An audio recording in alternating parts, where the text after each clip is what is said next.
अस्सलाम वालेकुम ninth class. आज हमने ये पढ़ना है कि फॉसल फ्यूल से इलेक्ट्रिसिटी किस तरीके से हासिल की जा सकती है। फॉसल फ्यूल्स के बारे में हम ऑलरेडी पढ़ चुके हैं कि ये नॉन रीन्यूएबल सोर्सेज होते हैं, नाकाबिल तजदीद ज़राए होते हैं, which took millions of the years for their formation, जिनको बनते हुए लाखों करोड़ों सालों की ज़रूरत होती है और आसानी के साथ नहीं बनते, बल्कि लाखों सालों तक ये ज़मीन के नीचे रहने के बाद ये बने हुए हैं। ये तेल हो गया, गैस हो गया, कोयला वगैरह हो गया, ठीक है। तो इनको जो हम लोग जो इस्तेमाल करते हैं फॉसल फ्यूल्स को, तो इसके ज़रिए इलेक्ट्रिसिटी को भी हम हासिल कर सकते हैं। इलेक्ट्रिसिटी का हासिल जो है, यानी कि हम बात थर्मल पावर प्लांट्स जो होते हैं, थर्मल पावर प्लांट्स जो पावर प्लांट्स होते हैं वो ऐसे प्लांट्स होते हैं जहाँ पर हरारती बिजली घर भी उसको कहते होते हैं, जिसमें हरारत के ज़रिए बिजली पैदा की जाती है। तो अगर आपको मैं आसान अल्फाज में समझाऊँ तो मैं इस तरीके से आपको कह सकता हूँ कि फॉसल फ्यूल्स के ज़रिए फॉसल फ्यूल्स को जब जलाया जाता है तो फिर उससे स्टीम यानी कि हरारत वगैरह हासिल की जाती है। उससे फिर टर्बाइनें चलती हैं, टर्बाइनों से जनरेटर चलते हैं और जनरेटर से इलेक्ट्रिसिटी प्रोड्यूस होती है, ठीक है। तो अब हम यहाँ पर ये देखेंगे, इसको हम डायग्राम्स के ज़रिए इसको समझने की कोशिश करेंगे, क्योंकि जो इलेक्ट्रिसिटी हमें हासिल होती है, हमें उसकी ज़रूरत होती है। हम घरों में, दफातर में, स्कूलों में, कारोबारी मराकज़ में, फैक्ट्रियों में, फार्म्स में इलेक्ट्रिसिटी इस्तेमाल करते हैं। इलेक्ट्रिसिटी पैदा करने के और भी बहुत सारे तरीके हैं। पानी के ज़रिए जो हम लोगों ने पढ़ा था, डैम्स के ज़रिए होती है, हरारत के ज़रिए भी होती है। इलेक्ट्रिसिटी पैदा का बेशतर हिस्सा तेल, गैस और कोयले जैसे फॉसल फ्यूल से हासिल किया जाता है।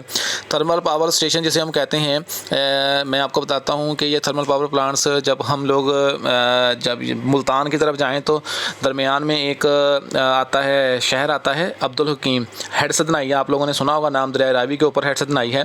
तो हेड सदनाई से थोड़ा सा अब्दुल हकीम के शहर की जानब जाएँ तो वहाँ पर आप दाएँ जानब देखेंगे तो वहाँ पे लिखा होगा रविश पावर प्लांट।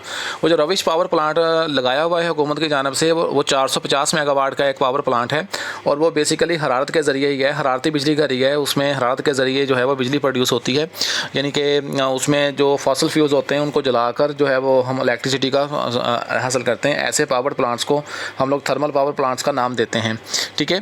तो यहाँ पे थर्मल पावर प्लांट्स जो होते हैं, स्टेशन जो होते हैं, इलेक्ट्रिसिटी पैदा करने के लिए फॉसल फ्यूल्स को जलाते हैं। कोयले से इलेक्ट्रिसिटी पैदा करने के मुख्तलिफ मराहल जो हैं उसको हम डायग्राम के ज़रिए देख सकते हैं। ये आपके सामने डायग्राम है, फ्लोशीट डायग्राम है। इसके 1 2 3 4 5 पार्ट्स हैं।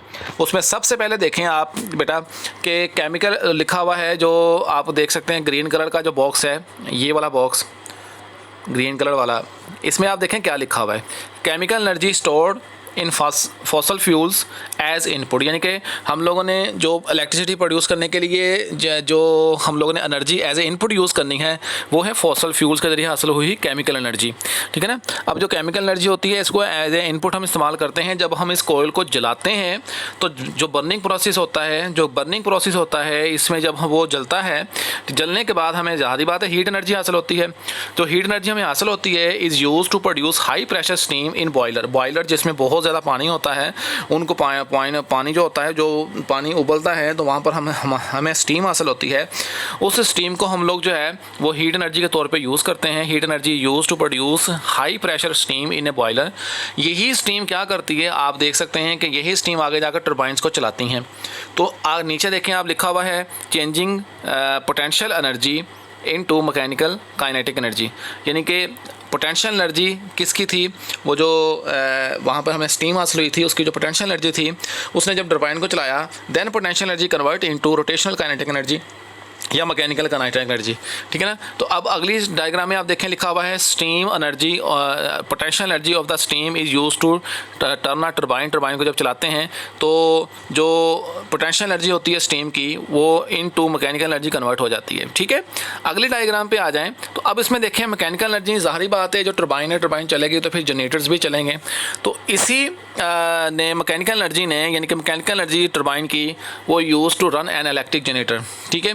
तो हम कह सकते हैं कि ट्रांसफार्मिंग मैकेनिकल एनर्जी कन्वर्ट हो रही है इन इलेक्ट्रिकल एनर्जी में कन्वर्ट किस तरीके से हो रही है, क्योंकि मैकेनिकल एनर्जी ऑफ टरबाइन ने जो मैकेनिकल एनर्जी हासिल की थी, टरबाइंस जो हैं वो मैकेनिकल एनर्जी के ज़रिए, यानी कि स्टीम की जो एनर्जी थी, पोटेंशियल एनर्जी थी, उन्होंने जब टरबाइंस को चलाया तो पोटेंशियल एनर्जी कन्वर्ट हो गई किस में, मैकेनिकल एनर्जी में या रोटेशनल काइनेटिक एनर्जी में। वो मैकेनिकल, ज़ाहिर बात है mechanical energy is a part of kinetic, यानी काइनेटिक एनर्जी यानी potential energy is a part of mechanical energy का हिस्सा होती हैं। तो जब टरबाइन चली तो रोटेशनल काइनेटिक एनर्जी या रोटेशनल मैकेनिकल एनर्जी प्रोड्यूस हुई। उसी टरबाइन के चलने से उसके साथ जो अटैच्ड जनरेटर्स होते हैं, जब वो चलेंगे, जब जनरेटर चलेंगे, ज़ाहिर बात है तो mechanical energy from turbine is use to run an electric generator. Then when electric generator is run, जब इलेक्ट्रिक जनरेटर जो है वो रन करते हैं, जब इलेक्ट्रिक जनरेटर चलना शुरू हो जाते हैं, देन इलेक्ट्रिसिटी प्रोड्यूस होना शुरू हो जाती है। Then we can say that mechanical energy या rotational kinetic energy converts into electrical energy. जब टरबाइंस चलेंगी तो साथ जनरेटर्स भी चलेंगे, जब जनरेटर चलेंगे तो मैकेनिकल एनर्जी कन्वर्ट हो जाएगी किसमें, इलेक्ट्रिकल एनर्जी में। और लास्ट डायग्राम आप देखें mechanical energy into electrical energy convert हो रही है, तो इलेक्ट्रिकल एनर्जी हम as a electricity output from an electric generator से एज ए आउटपुट हम क्या हासिल करते हैं। देखें बेटा, electrical generator is a device which is use to convert mechanical energy into electrical energy. Electrical यानी कि जनरेटर एक ऐसा आला होता है जो मैकेनिकल एनर्जी ऑफ टरबाइंस को कन्वर्ट कर देता होता है electrical energy of generator. Generator लफ्ज़ जनरेट से निकला है, पैदा करना, प्रोड्यूस करने वाली चीज़, ठीक है। तो जब टरबाइन जनरेटर की घूमती है तो मैकेनिकल एनर्जी कन्वर्ट हो जाती है किसमें, इलेक्ट्रिकल एनर्जी में, जिसको हम घरों में आमतौर पे इस्तेमाल करते हैं। तो थर्मल पावर स्टेशन या थर्मल पावर प्लांट के ज़रिए एनर्जी को किस तरीके से प्रोड्यूस किया जा सकता है, वो सारी बात मैंने आपको अब बता दी है। अपना ख्याल रखिएगा। अल्लाह हाफिज़।